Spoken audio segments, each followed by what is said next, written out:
బాలనాగమ్మ మూడవ భాగం. అక్కడ ఢిల్లీలో తన విడిదిలో నవభోజరాజు సుఖనిద్రలో ఉన్నాడు. ఆయనకు వీపు మీద ఎవరో చరిచినట్లయింది. లేవయ్యాలే, నీ బిడ్డల్ని అడవిల పాలు చేసి ఇక్కడ హాయిగా నిద్రపోతున్నావా అనే మాటలు ఆయన చెవులలో గెంగురుమన్నాయి. రాజు ఉలిక్కిపడి లేచాడు. ఎన్నడూ కనిపించని లక్ష్మమ్మ కలలో కనిపించింది. బిడ్డలకేదో అయిందనుకున్నాడు. జమాబందీ పని మంత్రులకు వదిలి త్వరగా పిల్లలందరికీ బట్టలు, నగలు, తినుబండారాలు, బొమ్మలు కొనుక్కొని ఢిల్లీ రాజుకు కబురైనా చేయకుండా నవభోజరాజు ఇంటికి వచ్చేశాడు. డంకా మోత విని పిల్లలు ఎదురు రాకపోయేసరికి ఆయనకు ఆరాటం మరింత హెచ్చింది. మాణిక్యాలదేవి ఇంటికి వెళ్ళాడు. ఆవిడ ఇంట్లో ఒంటరిగానే ఉంది. పిల్లలేరి అని అడిగాడు రాజు. పిల్లలేరి అని అడుగుతున్నారా? మీ మొదటి భార్య గారి వచ్చి ఇంట్లో కుండలన్నీ పగలగొట్టి నా శరీరం అంతా రక్కి పిల్లల్ని తీసుకొని వెళ్ళిపోయింది అన్నది మాణిక్యాలదేవి. లక్ష్మమ్మకు మాట ఇచ్చి కూడా తాను తిరిగి పెళ్లాడినందుకు కోపం వచ్చి ఆమె పిల్లల్ని తీసుకుపోయింది కాబోలు అనుకున్నాడు రాజు. వాళ్ళ కోసం దేశమంతటా వెతికించాడు. దొరకలేదు. చివరికి తానే పల్లకి ఎక్కి వెతకటానికి బయలుదేరాడు. అట్లా వెతుకుతూ అడవిని పడిపోగా ఒక చోట అడుగు జాడలు కనిపించాయి. 7 జతల చిన్న పాదాలు గుర్తులు, ఒక జత పెద్ద పాదాలు గుర్తులు అగుపించాయి. ఆ 7గురు తన పిల్లలని 8వ మనిషి లక్ష్మమ్మ అని మాణిక్యాలదేవి నిజమే చెప్పిందని, ఈ గుర్తులు వెంట పోతే పిల్లలు దొరుకుతారని రాజుకు తోచింది. ఆ గుర్తులు పాడుపడిన దేవాలయం దాకా వచ్చి ఆగిపోయాయి. దేవాలయానికి తాళాలు వేసి ఉన్నాయి. ఈ గుడికి తాళాలు ఎవరు వేస్తారా అని సందేహం తోచి రాజు తాళాలు పగలుగొట్టించి లోపల ప్రవేశించేసరికి కొన ప్రాణాలతో తన 7గురు బిడ్డలు కనిపించారు. వాళ్ళని పల్లకీలో ఎక్కించుకొని రాజు ఇంటికి తిరిగి వచ్చాడు. మారుతల్లి తమకు చేసిన దుర్మార్గం అంతా పిల్లలు తండ్రికి చెప్పేశారు. రాజుకు మాణిక్యాలదేవి మీద కోపం వచ్చి ఆమె ఇంటి ముఖం చూడక తన పిల్లలకు అన్నీ తానే చూసుకుంటూ ఎప్పటి మాదిరిగా ఉన్నాడు. రాజును ఎట్లాగైనా తన వలలో వేసుకోవాలని మాణిక్యాలదేవి అడవిలో ఏవో ఆకులు తెప్పించి పసర్లు పిండించి రాజు స్నానం చేయటానికి వెళ్ళి ఉన్న సమయంలో ఆయన వంటలో ఈ పసర్లు కలిపిచ్చింది. రాజుగారు భోజనం చేసి పడుకోగానే మాణిక్యాలదేవి మీద వెర్రిమోహం పుట్టుకొచ్చి నిలవలేకపోయినాడు. పిల్లలు నిద్రపోతున్నారు. రాజు మాణిక్యాలదేవి మేడకు వెళ్ళి తలుపు తట్టాడు. మాణిక్యాలదేవి తలుపు తీయక, నీ పిల్లలుండగా నీకు నేనెందుకు? వాళ్ళని చూసుకునేకేగా నన్ను వదిలేశావు. వాళ్ళందరి గొంతులు కోసిరా, అప్పుడు తలుపు తీస్తాను అన్నది. అయ్యో, ఎవరైనా కన్నబిడ్డలు గొంతులు కోసుకుంటారా అన్నాడు రాజు. అయితే వాళ్ళని నట్టడివిలో విడిచేసిరా, నీకు వాళ్ళన్నా ఉండాలి, నేనన్నా ఉండాలి అన్నది మాణిక్యాలదేవి. ఆమె మీద కొత్తగా పుట్టిన మోహంలో రాజు తన బిడ్డలను అడవిల పాలు చేయటానికి సిద్ధపడ్డాడు. ఇంటికి వెళ్ళి పిల్లలను లేపి, అమ్మా లేండే, మనం మీ మేనమావల ఇంటికి పానుగంటి పట్టణానికి పోదాం అన్నాడు. మనకి మేనమావలు ఎవరున్నారు? ఎప్పుడూ వినలేదే అన్నారు పిల్లలు. 10 ఏళ్లుగా వాళ్ళకి మనకి మాటలు లేవు. మీ అమ్మ పోయింది కనుక మనం ఒక్కసారి వెళ్ళి వాళ్ళని చూస్తే బాగుంటుంది అన్నాడు రాజు. పిల్లలు సరే అన్నారు. రాజు పిల్లల్ని అడవిలో విడిచిపెడుతున్నాడని తెలిసి సంతోషంతో మాణిక్యాలదేవి పిల్లలు 7గురికి విషం పెట్టిన 7 రొట్టెలు తయారు చేసింది. రాజుకు వేరే అన్నం మూట కట్టింది. పిల్లల రొట్టెలను రాజును తినవద్దన్నది. తింటే తనకు రొట్టె తక్కువైందని ఎవరో ఒకరు నిష్కారణంగా ఏడుస్తారు. తన భోజనం పిల్లలకు పెట్టవద్దన్నది. ఒకరికి పెడితే అందరికీ పెట్టాలి. రాజుకి చాలదు. ఈ మాయ మాటలు నమ్మి రాజు సరే అన్నాడు. తండ్రి ముందు, పిల్లలు వెనక బయలుదేరారు. ఊరు దాటారు. బాలనాగమ్మ దారిలో ఒక కాకిని చూసి సరదాకు తన ఒళ్ళో ఉన్న రొట్టె కొంచెం తుంచివేసింది. ఆ ముక్క తిని కాకి అక్కడే గిలగిలా తనుకు చచ్చింది. బాలనాగమ్మ ఆశ్చర్యపడి మరో ముక్క తుంచి కుక్కకు వేసింది. అది తిని కుక్క కూడా చచ్చింది. అయ్యో, ఈ రొట్టెల్లో విషం ఉంది.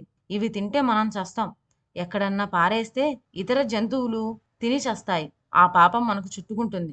అందుకని అందరు రొట్టెలు గొయ్య తీసి గోతిలో పూడ్చేద్దాం అన్నది బాలనాగం. 7గురు పిల్లలు తమ తమ రొట్టెలు మట్టిలో పూడ్చి ఇసుక కప్పి దిమస చేసి ముందుకు సాగారు. మరికొంతసేపటికి వాళ్ళ అడవిలో ప్రవేశించారు. కొంత దూరం పోగా పోగా బాలనాగమ్మకు ఆకలి వేసి నడవలేకపోయింది. ఆ సంగతి తన అక్క సూర్యనాగమ్మతో చెప్పింది. ముందు పోతున్న తండ్రిని కలుసుకొని సూర్యనాగమ్మ, నాన్న, చెల్లెలు బాలనాగమ్మ ఆకలికి నడవలేకుండా ఉంది. నీ మూటలో అన్నం కొంచెం పెట్టు పాపం అన్నది. ఈ మూటలోది అన్నం కాదమ్మా, దారిలో ఎలుగుబంట్లు వస్తే తరమటానికి 3 ఇటుకరాలు కట్టుకున్నాను. పానుగంటికి వచ్చేశానులే, కొంచెం ఓపిక పట్టి నడవమని చెప్పు అన్నాడు నవభోజరాజు. కాని బాలనాగమ్మ కూర్చొని లేవలేకపోయింది. తండ్రికి కోపం వచ్చి దగ్గర ఉన్న చెట్టు కొమ్మ విరిచి బాలనాగమ్మను 2 కొట్టాడు. దాన్ని ఎందుకు కొడతావు నాన్న? బాలనాగమ్మ నడవలేకపోతే మేమెత్తుకొస్తాంలే అని మిగిలిన 6గురు ఆమెను మోసుకొని నడవసాగారు. ఇంతలో పొద్దు కూకింది. అర్ధరాత్రి వేళ పోతే మనల్ని ఎవరూ గుర్తుపట్టరు. అంతా నిద్రపోతూ ఉంటారు. అందుకని ఈ రాత్రి అడవిలోనే పడుకొని తెల్లవారి మీ మేనమామల ఇంటికి పోదాం అన్నాడు రాజు. అందరూ పడుకున్నారు. తండ్రిని మధ్యలో పెట్టుకొని పిల్లలు అటూ ఇటూ పడుకున్నారు. ఆకలితో అర్ధరాత్రి దాకా ఎవ్వరికీ నిద్ర పట్టలేదు. పిల్లలంతా నిద్రపోగానే రాజు లేచి తన స్థానంలో ఒక బూరుగు దుంగును పెట్టి దానికి తన తలపాగా చుట్టి మీద ఒక గుడ్డ కప్పి తిరిగి తన పట్టణానికి బయలుదేరాడు. కొంత దూరం వచ్చాక తూర్పు తెల్లవారసాగింది. ఒక చెరువు దగ్గరికి మొహం కడుక్కొని తాను తెచ్చుకున్న అన్నం తినటానికి మూట విప్పి చూసేసరికి అందులో 3 ఇటుకరాళ్లే ఉన్నాయి.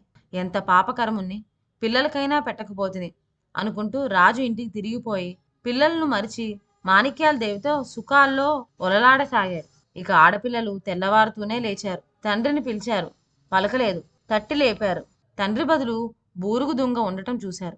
తమ తండ్రి చచ్చి దొంగైపోయినాడు అనుకొని ఏడ్చారు. తరువాత ఆ దొంగను పట్టుకెళ్లి దహనం చేసి ఒక చెరువులో అందరూ స్నానాలు చేశారు. అందరికీ ఆకలి మండిపోతున్నాయి. ఎటు చూసినా అరణ్యమే. పాపం వాళ్ళకి దారి తెలియలేదు. ఈ సమయానికే పానుగంటి రామవద్దిరాజు ఆ అడవికి వేటకు వచ్చాడు. ఆయన పరివారానికి ఈ 7 పిల్లలు దొరికారు. అయ్యో పాపం, ఎవరో పసిపిల్లలు, 7 ఆడపిల్లలు ఆకలికి తప్పించుకుపోతూ ఇక్కడున్నారని భటులు చెప్పగా వేటకు వచ్చిన రాజు వారిని చూచి వారి కథంతా విన్నాడు. వాళ్ళు తన చెల్లెళ్ళైన లక్ష్మమ్మ పిల్లలే అని ఆయనకు వాళ్ళ మాటలను బట్టి తెలిసింది. రామవద్దిరాజుకు 7 కొడుకులు. రామవద్దిరాజు మేనకోడల్ని తన వెంట పానుగంటి పట్టణానికి తీసుకుపోయి వారిని తన 7 కొడుకులకు ఇచ్చి మహావైభవంగా పెళ్లి చేసుకున్నాడు.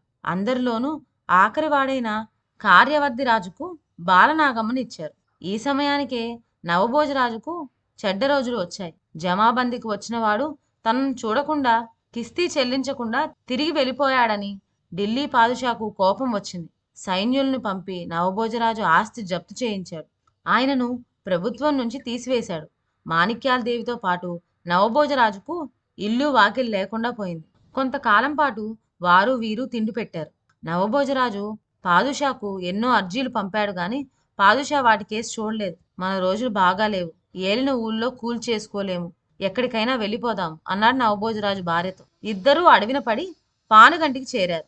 అడవిలో కట్టెలేరుకొని పానుగంటి పట్నం వీధుల్లో అమ్ముకొని సాయంకాలానికి ఒక మర్రి చెట్టు దగ్గర కలుసుకుందామని ఏర్పాటు చేసుకున్నారు. రాజు ఒక వీధి వెంట సాగాడు. మాణిక్యాల దేవి మరో వీధిని పడింది. తమ ఇంటి ముందుగా కట్టెలు కట్టెలు అంటూ రాజు వెళ్తూ ఉంటే పిల్లలు తండ్రి గొంతు విని ఆశ్చర్యపడ్డారు. పిలిపించి నువ్వెవరు అని అడిగారు. తమ తండ్రి అని తెలిసి ఆయన చేసిన మోసం అప్పుడు గ్రహించారు. కానీ ఆయన కష్టంలో ఉండటం చూసి జాలిపడి లోపలికి పిలిచి భోజనం పెట్టి గౌరవించారు. సాయంకాలం కాగానే మాణిక్యాలదేవి మర్రి చెట్టు క్రిందకు వచ్చి భర్త కోసం చాలాసేపు చూచింది. ఎంతకో ఆయన రాలేదు. ఈ మగవాళ్ళను నమ్మరాదు. తాను సంపాదించిన సోలెడి గింజల్లో నాకు పెట్టవలసి వస్తుందని మొహం తప్పించాడు. అలా అనుకొని మాణిక్యాలదేవి ఊరికి ఉత్తరంగా పడి ఎక్కడికో వెళ్ళిపోయింది. కానీ రాజు ఎంతో కాలం బ్రతకలేదు. మరి మాణిక్యాలదేవి పెట్టిన మందులు ఊరికే పోతాయా? ఆయన ఆరోగ్యం పూర్తిగా చెడింది. ఆయన శరీరం ఉబ్బింది. కదల్లేడు. మంచాన కూడా పడ్డాడు. ఎన్ని చికిత్సలు చేసినా లాభం లేకపోయింది. ఆఖరుకు ఆయన తన కూతుళ్ళ చేతుల మీదగానే చనిపోయాడు. ఆయనకు దహన సంస్కారం, ఉత్తర క్రియలు చక్కగా జరిగాయి. కొన్ని సంవత్సరాలు గడిచినవి. బాలనాగమ్మ, ఆమె 6 అక్కలు భర్తతో సంసారం చేస్తూ హాయిగా కాలం వెళ్లబుచ్చుతున్నారు. బాలనాగమ్మ అక్కలకు ఇంకా సంతానం కలగలేదు. కానీ బాలనాగమ్మకు గర్భ చిహ్నాలు కనిపించినవి. ఈ వార్త ఆమె అక్కలకే కాదు, బావలకు, భర్త కార్యవద్దిరాజుకు ఆనందం కలిగించింది. పానుగంటి పట్నం చక్కగా అలంకరించి ఉత్సవాలు చేశారు. బీదలకు అన్నదానం చేశారు. ఇంతలో సూర్యవద్దిరాజు, అతని 6 తమ్ముళ్ళు ఏదో అవసరమైన పని మీద గండికోట వెళ్ళవలసి వచ్చింది. 7 ముస్తాబైనారు. పల్లకీలు వచ్చి వాకిటి సిద్ధంగా ఉన్నాయి. వాళ్ళు తలారీని రమ్మని పిలిపించి, ఒరేయ్, ఎవరైనా జోగుళ్ళు, జంగాలు, బ్రాహ్మలు, పరదేశీయులు యాచనకు వస్తే బియ్యము, పప్పు ఇప్పించి పంపు. కానీ ఎవరిని కోటలో అడుగు పెట్టనివ్వకు. ఎవరైనా లోపల అడుగు పెడితే నీ బుర్ర తీయిస్తాం, జాగ్రత్త అని చెప్పారు. బాలనాగమ్మ పెనివిటైన కార్యవద్దిరాజు గర్భిణీగా ఉన్న తన భార్యతో, మన తలవాకిట 7 గిర్లు గీశాను. నేను తిరిగి వచ్చే వరకు నువ్వు పొరపాటున కూడా ఈ 7 గిర్లు దాటి వెళ్ళవద్దు అని చెప్పాడు. ఆ తర్వాత 7 అన్నదమ్ములు 12,000 పరివారంతో గండికోటకు ప్రయాణమైపోయినారు. ఇదండి బాలనాగమ్మ 3వ భాగం. తర్వాత ఏం జరిగిందో నెక్స్ట్ వీడియోలో విందాం. అంతవరకు సెలవు. నా ఛానల్లోని కథలు మీకు నచ్చినట్లయితే నా ఛానల్ను లైక్ చేసి సబ్స్క్రైబ్ చేయండి. షేర్ చేయడం మర్చిపోవద్దు. కొత్త కథల నోటిఫికేషన్ కోసం బెల్ ఐకాన్ ప్రెస్ చేయండి. Thank you.